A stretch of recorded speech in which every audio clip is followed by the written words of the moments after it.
Welcome back. Our next session builds on the topics of equity, diversity, and inclusion that we heard about earlier this week, specifically how we can empower women in innovation. I am so honored to be on stage with this amazing group of women leaders. All 5 of you are such an inspiration, and there is so much that our audience can learn from you. We have Karen Dubois, who is the Executive Director of Kingsbridge Innovation Hub. She is a passionate innovator and change agent, building collaborations to develop programs and solutions to make the world a better place. Karen is no stranger to Barrie, having been Barrie's City's Director of Creative Economy. Dr. Beatrice Seguin, the co-founder and chief innovation officer of Mob Beauty. She wasn't always in business. She spent her pre-beauty career as a medical scientist in healthcare, followed by several years of leading business development and commercialization in the medtech field box. She holds a bachelor's in science with an honors in microbiology and immunology and a master's degree in medical genetics and microbiology, and a PhD in pharmaceutical sciences. Julie Smithson is a co-founder of Metaverse Inc., one of the world's leading virtual, augmented, and mixed reality consulting and product development companies. Her personal mission is to inspire and educate people to think, act in a socially, economically, and environmentally responsible way. Through this lens, she is changing the way we teach by using Metaverse Game Engine and is the host of the leading podcast on XR for learning. Julie is also a co-founder of XR Ignite, connecting startups, studios, developers, and researchers with corporate education clients. Julie also chairs the board of XR Women Globally. Stephanie Wilson-Chapin is the senior director for Bell Media's digital news, entertainment, lifestyle, and sports brand. These brands include CTV News, CTV, TSN, and Crave. As a senior director, Stephanie is responsible for the operations and strategic direction and growth of these digital properties. She began her career in digital news right out of journalism school at a small internet agency, surfing the internet for health links before Google existed. Think of that one. Back then, the internet connection could cut out every time the office phone rang. Fast forward to 20 years, and she's added the Globe and Mail, Harlequin Enterprises, and now Bell Media to her resume. This panel is moderated by one of our own brave leaders, Lynn McKinley. She is a professor in engineering and environmental technology. Lynn coordinated the carpentry and renovation techniques and the cabinet making techniques program at Barrie campus of Georgian College and teaches in the cabinet making program. Lynn is a Red Seal cabinet maker and has a history degree from Dalhousie University. In addition to being a skilled tradesperson, Lynn is involved in social justice and an active member of the college's equity, diversity, and inclusion activities. Remember to post your questions and comments for any one of these 5 dynamic leaders in the chat and enjoy learning from their lived experiences. Lynn, over to you. Thank you, Virginia. It's so nice to see you today. It's been a while since we've seen one another face to face. I want to take a moment and welcome all of our guests today who've joined us to sit in our conversation. And I also want to thank all of our panelists. Virginia took the time to introduce everyone. So take a moment and share something that might add to what Virginia has shared. My name is Julie Smithson. I'm the co-founder of Metaverse. One of the things that I'd like to share is where my journey began. When I went to school for hotel management. It was nowhere in the realm of technology, and that was quite a few years ago. In my journey, we developed interactive technology in the music industry, and over the last 5 years became experts at building world firsts and doing over 50 different projects that have to do with immersive technologies. And that brought me to the place that we are here today, understanding all the different applications of the technology itself into different industries, and then understanding how much we all need to learn. And this is one of my true passions, helping to democratize education, but we all need to start with understanding spatial computing and design. So that's just a little bit about my background. You can start from anywhere. Life is a journey, and you never know where it's going to take you, but really glad to be here with all these women today.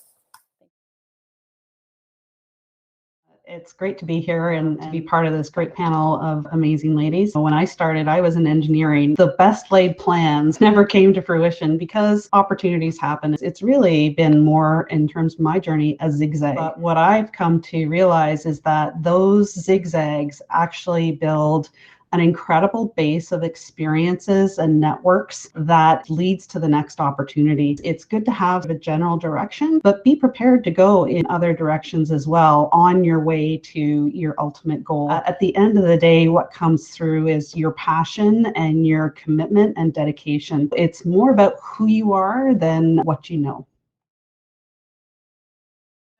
I am Beatrice. I am co-founder of Mob Beauty. And I think you're going to hear a recurring theme, which is where you start. You don't know where you're going to end up, but following your curiosity and your passion and your interests, and always being open to experiencing uncomfortable options. I started in microbiology, and now I'm the founder of a beauty company. It is science, but it's completely different in terms of application. So really, that's my message, and that's what I think you will hear a lot of today. Working in the digital space, back when I was a journalism student, my job didn't exist. And in fact, I was very focused on television and radio because those were the big media of the time. And I remember when I began to work on the internet, people would say, "The what? The what?" And that really meant that I had to be very clear about how I wanted to feel about my work and what I wanted to do, because there weren't a ton of people saying to me, "Oh, definitely go work on the internet." Yes, that is a good idea. You really have to stay close to what works for you, what you want your workday to feel like. And so for me, I had to stay open. In fact, I did get a job as a radio reporter and I hated it. And I started to panic because I thought, oh my gosh, my whole life I was going to do this and now I don't want to do it anymore. And I discovered the internet, digital, and here we are. So it's quite possible. And what you will end up doing hasn't even been invented yet. Definitely stay open.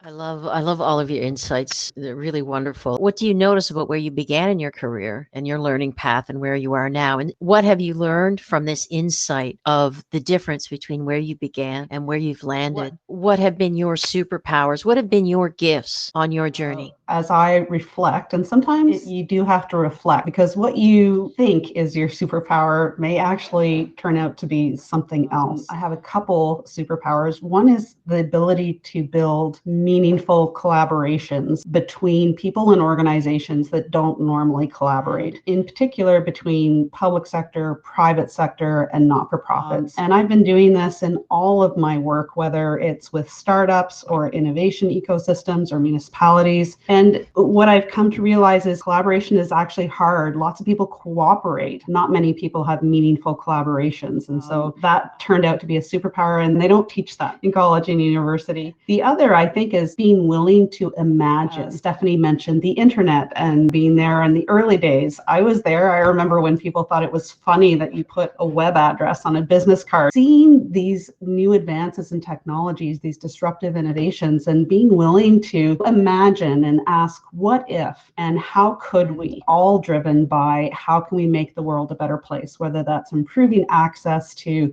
knowledge and education, whether it's breaking down barriers between different sectors or really rethinking fundamental pieces of our society. It's a tremendous gift to be able to do that type of imagination. Can you reflect on where they came from? I think actually when I look at skills, communication and being able to not only listen and hear what different people are saying and what their needs are, but looking to find those alignments, the win-win-win. I always try to approach like 1 + 1 should equal more than 2, and then being able to share that vision and communicate it in a way that people buy into it. And it's a different type of leadership. It's not a take charge, run the show type of leadership. I've heard it called servant leadership, where you're listening, you're understanding, you're empathizing, and you're really looking for benefits for everybody out of any type of initiative. At the beginning of my career, I was really fearless. I wasn't afraid of things I didn't know. And I think that that's incredibly important throughout your career, to stay very comfortable in the unknown and make it okay for yourself. For example, in the early days of digital, nobody knew what the heck they were doing. And I taught myself how to code.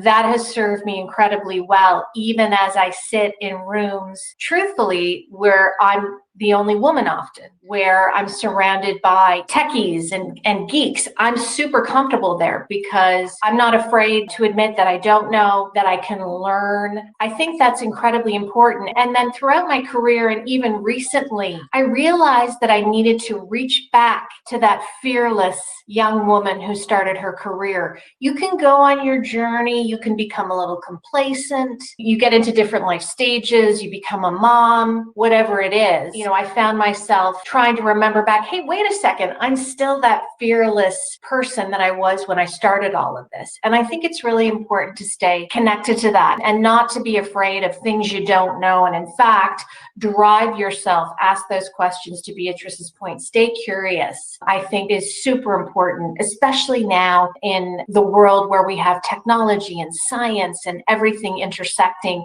The pandemic has taught all of us that there's really a ton that we don't know or understand, and that's okay. First off, I just, sending out all the good vibes. It's been a really tough year. And this week, if you live, in the GTA and Barrie area, obviously we're all again on a stay-at-home order. And I think it is amazing that we're all here together talking about some positive things. My first reaction was, I don't have a superpower. What's my superpower? No, we all have a superpower. Because of my varied career, I thought that was a weakness. I thought I'm a jack of all trades and a master of nothing. For a long time, I thought that. I've always pursued my curiosity and an interest or a problem I wanted to solve or learn about, or someone I wanted to learn about. That's what would keep me going versus by age 21, I will hold a degree in X and be a manager of Y. And then 2 years later, I will be director of ABC. But a lot of my peers, that's what they had.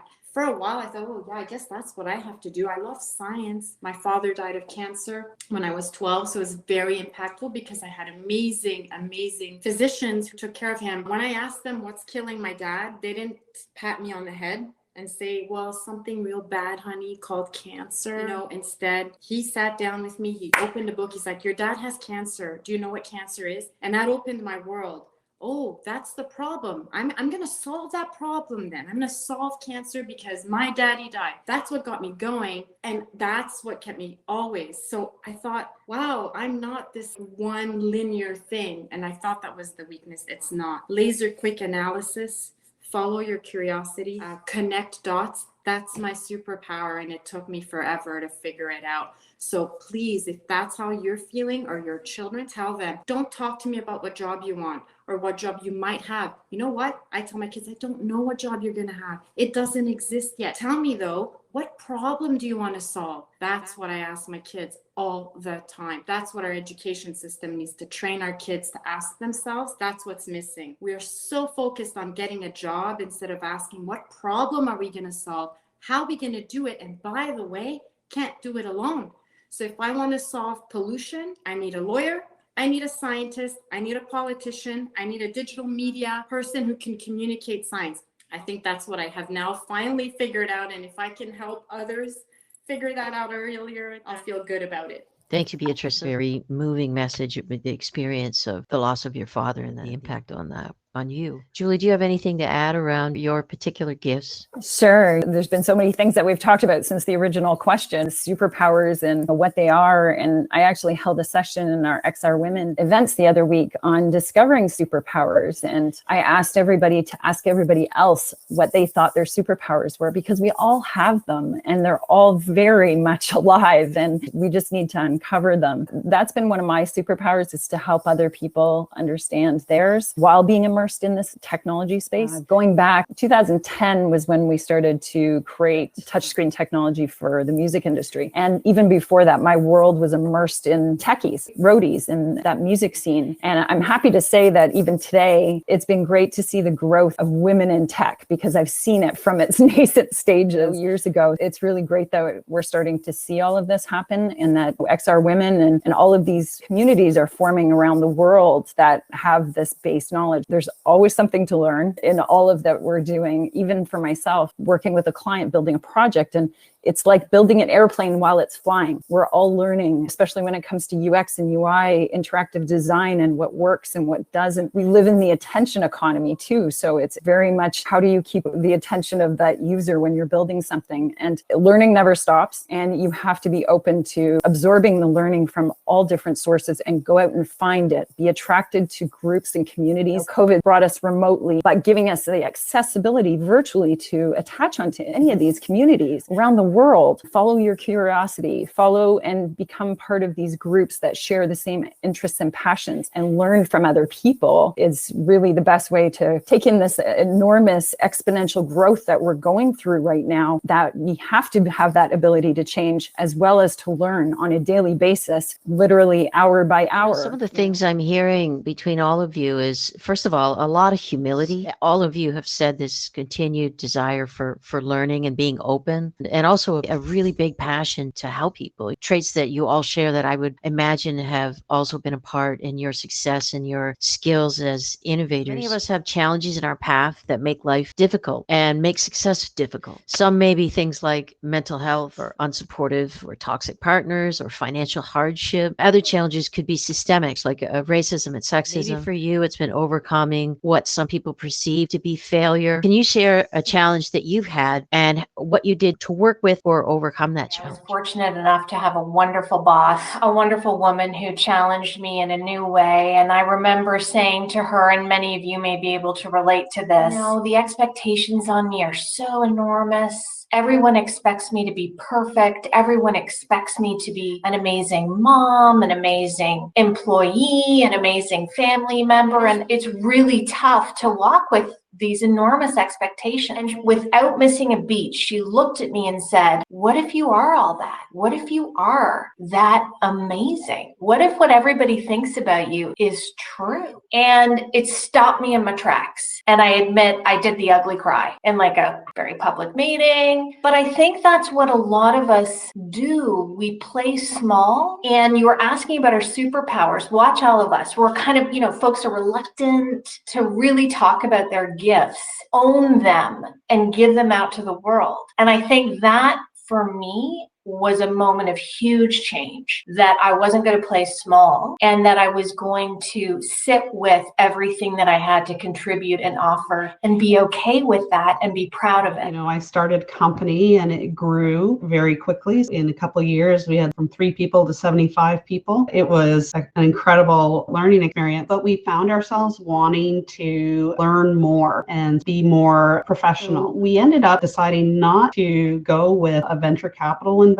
because they just wanted to know what our exit strategy was. They wanted us to sell the company to somebody in the US, and that really wasn't what we were about. So we decided to have another company buy us out and we could continue to operate as a division within that company. A lot of people looked at that as, why on earth would you do that? Why didn't you take the money and run and then just start another company? And it just ran counter to all the values and the vision and the passion that built the team in the first place. Sometimes how people define success, like I sold my company, really isn't necessarily what is truly what success is. Certainly not for us. I got married after we sold the company and I stayed with the company, but my husband moved to the US and I decided to join him when I was pregnant because we thought we should probably live in the same country when we have our first child. And so I became a stay-at-home mom for 7 years. And I thought, especially in the tech world, and Stephanie and Julie, you will totally understand this, that being out of the loop for 7 years, that I was done. And I was going to be lucky if I could serve coffee at Tim Hortons. It was such this amazing pressure on myself. And I was very fortunate to start back in the community and make connections. And very quickly, I was cognizant that, again, all of those skills that helped me be successful when I started my company, the energy, the drive, the passion, the leadership, that was there. It isn't about the knowledge that you can get and build and catch up. That was a really dark period for me. I will never regret the time I spent at home with my kids, but it was walking through a dark space to come back and realize what my strengths were. I'm the only female in a team of 8 men right now. I have external females that help me out, but in our core team, I'm the only one. And most recently, we dug deeper into our roles. And of course, because I'm the woman, I was designated with the administrative role. And this is something that comes up as women have been the secretaries of time. And because I was the only woman, I was given that task. After being a little angry for a while that I was assigned this role, I decided to play on it. And I was like, I'm going to be the best damn administrator this office has ever seen before. And right now, we need that. We need processes and systems like nobody's business. And not just my my company, every organization, every company, every role, people are trying to figure themselves out, especially after COVID, everything going remote.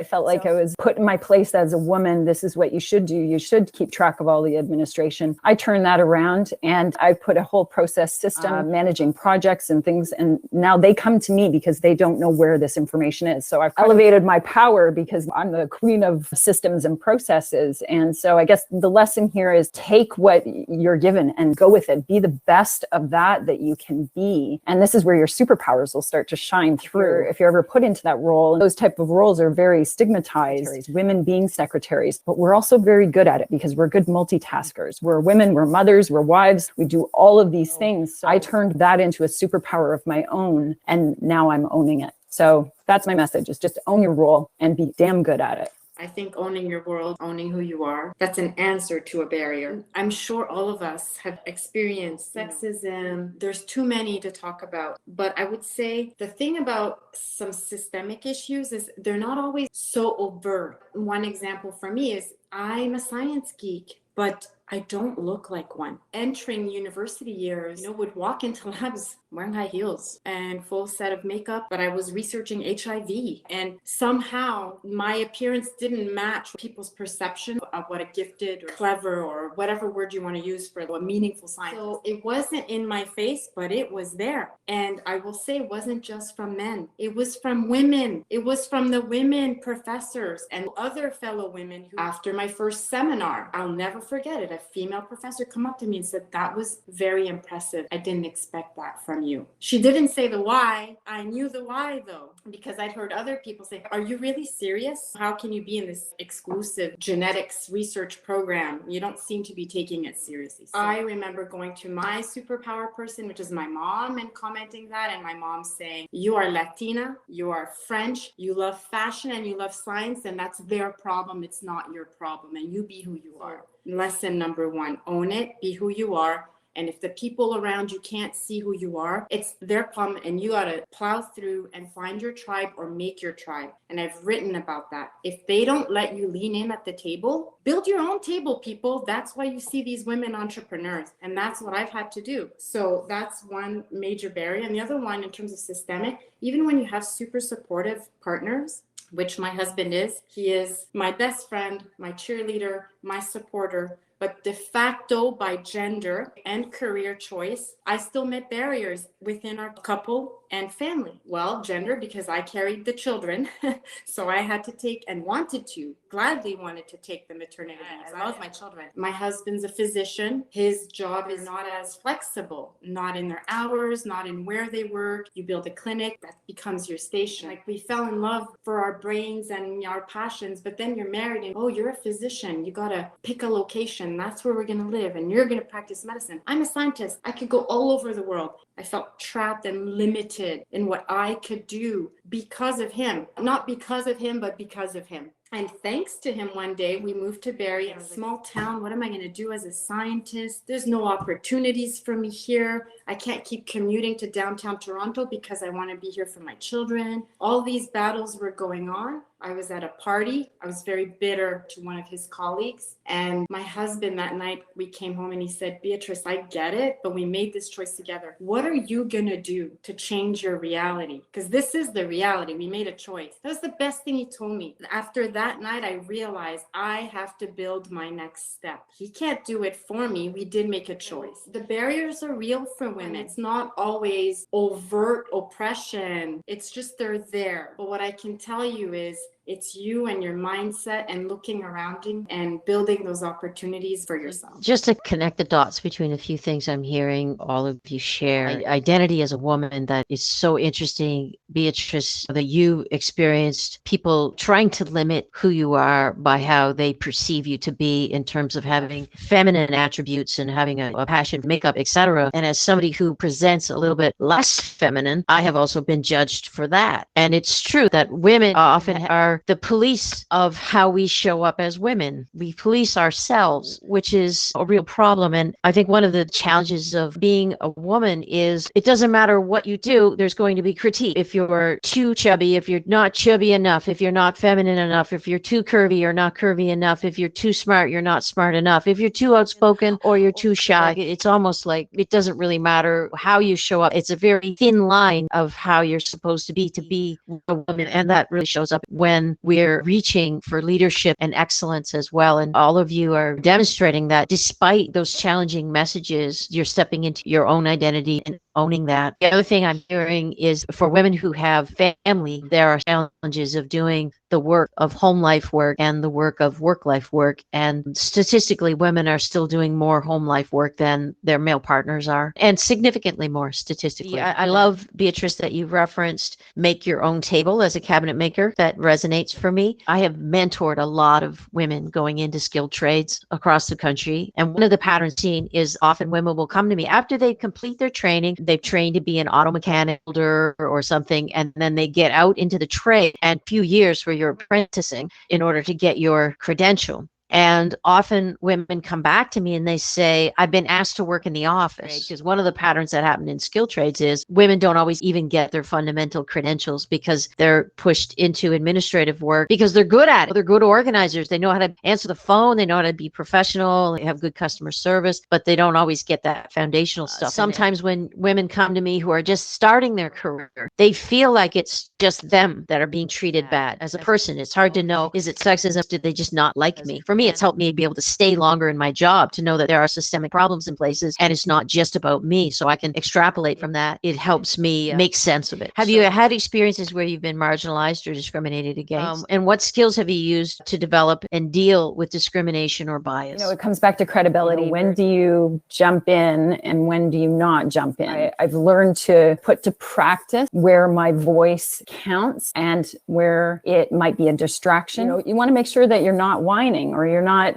complaining and you're contributing. And this is where the credibility comes in. Contribution creates that credibility in the conversation. How do we empower men to empower women and that sort of thing? And it comes back to credibility. You have to be able to present yourself credibly into the conversation to be respected. And unfortunately, that's not always the way. There's obviously women who may not know how to do that, or they're just asking questions. I think we've got a long way to go before we can have that balanced gender out there and balanced equity in conversation. But as we're learning together and acknowledging that in the conversation, right now, we're all on this equal pavement. The man next to you or even above you, he doesn't know anything more than what you do because COVID changed everything for everybody. And now digital transformation, this is something that everybody needs to know and everybody needs to learn. Contributions in a valid, credible way will elevate your presence in any conversation. I guess what I've learned is when I have that moment, such as when I had an older male boss say to me, why do you work anyway? Knowing that I had 3 kids and my husband had a very successful career, rather than get really angry and frustrated, my quick response was because I enjoy working, but I also chose not to take his baggage on,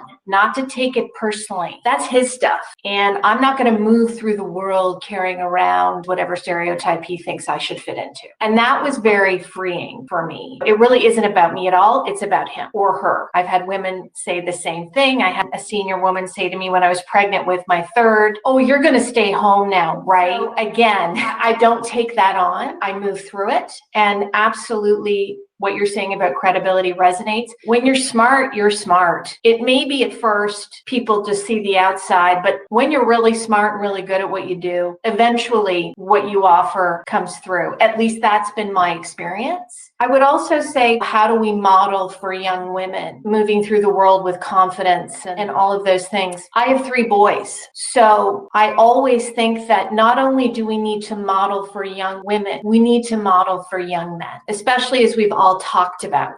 They are part of the equation. We can't just teach one gender about equality and all of that. We have to teach both. Everybody has to contribute. In my life, the way it's worked out is I have a lot of boys. And so my contribution is to model for them so that they can be wonderful partners and really go out into the world and be supportive. I've noticed as I've seen young men come in and work for me, there is change happening generationally. Men are taking paternity leave. Men are picking kids up from daycare. There is a big shift. And I think it's us as parents and women, part of that is modeling the behavior, and dads, great dads, also modeling great behavior. It absolutely is a case of staying calm and not, as Stephanie said, taking that baggage on, and then recognizing when to engage. And I'm thinking about when I started in engineering, some of the older engineering schools in Canada didn't even have female bathrooms in the engineering building. I mean, so that's a good thing to engage on and make change. My grandmother, who was an immigrant in Canada from Poland, got upset when she found out I was going into engineering. She cried. She said, "That's a man's profession. You're just asking for trouble." There's nothing I was ever going to do to change her mind. But as you've mentioned, it's the slow pace of fast change. We need to recognize that by modeling, by proving ourselves, by being true to our capabilities, we will shift the conversation. We will shift those perceptions. You know, the generational stuff, that's almost impossible to change because it's their own lived experience and cultural values. I too also see the big change. I have a son and two daughters. I see them interacting in ways that it's wonderful to see. There's complete equality there. There has been so much engagement in this panel, and I just love it. Amazing comments. I just saw one from Mary Whitaker. The shortest bathroom line ever encountered was at a lighting conference. I have been to conferences myself as well, where it's a mainly male-based conference, and you get to the bathroom and you're like, oh, this is kind of nice though. Do you think our current education system, primary, high school, is doing enough to prepare young people for their careers? Are we teaching them the right skills now? Everyone needs to learn how to code. We need a huge, diverse group of people who know how to build stuff that we're all going to use. We also need, and of course I'm biased, a lot of media literacy training, especially with misinformation that we're seeing today. We need kids learning from day one what to believe, what's truth, what's not, how to spot those things. Both of them related to technology and information, 100%. Understand data. You don't have to be a data scientist,